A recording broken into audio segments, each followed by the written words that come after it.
मुरादाबाद उजाला में स्वागत है आपका। जी हां, आपको बता दें इस समय की बड़ी खबर। मुरादाबाद के भगतपुर थाना क्षेत्र गांव किस्वा नगला के घर में घुसकर महिलाओं के साथ मारपीट का मामला सामने आया है। पीड़ित ने थाने में तहरीर देकर बताया है कि 30/3/2026 की शाम को गांव के ही इरशाद व तालिब पुत्रगण रईस एवं अकरम आरिफ दिलशाद मुजाहिद पुत्रगण तालिब आदि हाथों में लाठी डंडे और हथियार लेकर घर में घुसकर सलमा पत्नी शाहिद हुसैन और उसकी बेटी के साथ मारपीट और गाली गलौज करने लगे। सलमा ने इसका विरोध किया तो दबंगों ने लाठी डंडे और हथियार से सलमा के सिर पर जानलेवा हमला करते हुए उसे लहूलुहान कर दिया। बचाव करने आई खैरुन्निसा पत्नी नाजिम को भी दबंगों ने घायल कर दिया। घटना के दौरान आसपास के लोग मौके पर पहुंचे। आरोपी जान से मारने की धमकी देते हुए मौके से फरार हो गए। पीड़ित पक्ष की शिकायत पर पुलिस ने संबंधित धाराओं में मुकदमा दर्ज कर जांच शुरू कर दी। वहीं पीड़ित का आरोप है कि पुलिस से आरोपी हमसाज हो गए हैं और आरोपी खुलेआम जान से मारने की धमकी दे रहे हैं। वहीं घायल का उपचार एक निजी अस्पताल में चल रहा है, जहां घायल की हालत नाजुक बनी हुई है। अब देखना होगा कि पीड़ित परिवार को योगी सरकार में कब इंसाफ मिलेगा या यूं ही पीड़ित परिवार आला अधिकारियों के यहां इंसाफ के लिए चक्कर काटते रहेंगे। देखिए मेरे सहयोगी जाबिर हुसैन की रिपोर्ट।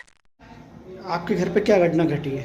हमारे घर पे झगड़ा हुआ था इन लोगों से। ऐसे पहले हल्की ऐसी बातचीत चल रही थी और बातचीत करते करते इन लोगों ने जो है घर पे आके हम सब पे हमला किया था। हमारे घर पे और कोई नहीं था, बस सिर्फ मैं, मेरी चाची और मेरा भाई था छोटा। पापा और मेरे चाचा काम पे गए थे, ये आए थे, ये लोग बाद में आए थे सब। कौन कौन लोग आए थे आपके घर पे? इरशाद, तालिब, अकरम, आरिफ, मुजाहिद, दिलशाद, गुलशाद और इनकी बीवी थी तालिब की, और तालिब की लड़की शहनाज, मारने के इरादे से। फिर इन लोगों ने गाली गलौज की हमारे साथ में। हमने जब इनसे मना किया तो इन्होंने मेरी अम्मी के ऊपर धारदार हथियार से वार किया था।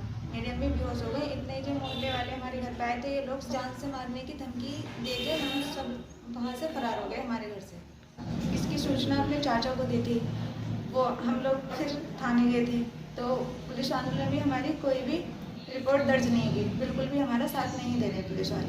क्या घटना घटी आपके साथ? घटना कोई पुरानी संजिश हुई इनके साथ में, लेकिन ये इंतज़ार कर रहे थे। एक्चुअली हमारे घर पे जो है एक शादी का प्रोग्राम था, हमें जो है शादी में जाना था, लेकिन ये 2-3 महीने से इंतज़ार कर रहे थे कि ये जो है इनके घर प्रोग्राम हो और हम इनका प्रोग्राम ख़राब करें और इन पर जो है लट फेर के निकल जाएँ इनसे। कौन लोग हैं ये एक्चुअली हमारे पड़ोस में रहते हैं, हमारे ख़ानदान के ही हैं, लेकिन इन्होंने क्या किया कि इन्होंने सबको, अपने जो तालिब हैं, इन्होंने अपने बेटों को दिल्ली से बुलाया, दिल्ली में काम करते हैं, और बुला के इन्होंने सबको तैयार कर लिया। सबके डंडे वगैरह तैयार करने के बाद इन्होंने देखा कि घर पे कोई नहीं है मर्द में से। जब 2 लेडीज़ घर पे थी, हमारी भाभी, हमारी भतीजी, इन्होंने उनके पास जाके बदतमीजी करने लगे, गाली गुलैज करने लगे।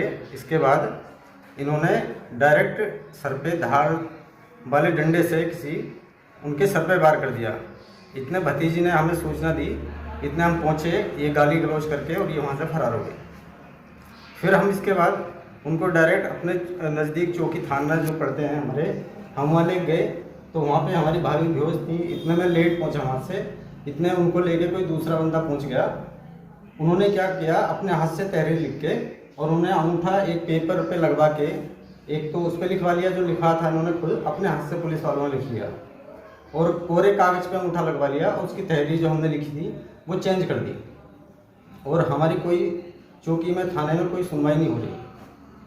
हमें आपसे, योगी जी से ये निवेदन है कि जितने माफिया हैं सब रो रहे हैं, प्लीज़ इनको भी, ये 8 नंबर में आते हैं, इनको भी आप कर दीजिए से कि दबंग किस्म के लोग हैं, ये 8 नंबर में आते हैं। और जो इरशाद है, इस पर पहले मुकदमे चल रहे हैं, लेकिन वो हर बार पुलिस से हमसाद होकर ये बच जाता है। ये जो बदमाश है जो 8 नंबर में है, ये इरशाद है और दिलशाद है। बाकी इनकी घर की पूरी प्लानिंग के साथ ये तैयार कर रहे हैं अपनी टीम को। नंबर 1 इरशाद, तालिब, दिलशाद, गुलशाद और मुजाहिद, और इनके घर में हर वक्त 24 घंटे हथियार अवेलेबल होते हैं। लेकिन और इससे पहले मैं एक बात और बताना चाहता हूँ, इससे पहले 3-4 साल पहले झगड़ा हुआ था। इन्होंने मेरे भाई पे, जो मेरे से बड़े थे, उन पे हमला किया और उनको जो है जान से मारने की धमकी दी, और 2 साल के अंदर वो एक्सपायर कर गए। इतनी बुरी तरीके से बेल्ट से उनको मारा था। हम मेहनत मजदूरी करने वाले आदमी हैं, पेट अपने पाल रहे हैं, हम योगी जी से हम ये न्याय चाहते हैं कि हमें भी न्याय मिले। और ये दबंग किस्म के लोग हैं, ये जो है जो ज़मीन पड़ी है फालतू की, मतलब वो ग्राम सभा की ज़मीन है, तो उस पर भी ये लोग कब्जा करे हुए हैं और अपने अपने मकान बना के उसमें कब्जा करना चाह रहे हैं और कुछ कब्जे भी कर चुके हैं। ये हैं बहुत बड़े वाले, इन्होंने पूरे मोहल्ले में दबंग टाइप में अपना रहते हैं, बंदूक तमंचे तान के रखते हैं। जो कोई हमारे बीच में बोलता है तो उसको जो है डरा देते हैं, धमका देते हैं। योगी सरकार से वो बहुत अच्छा काम कर रहे हैं यूपी में, तो हम भी उनसे न्याय चाहते हैं ताकि हमें भी न्याय मिले। इन दबंगों के खिलाफ भी कोई कार्रवाई होनी चाहिए।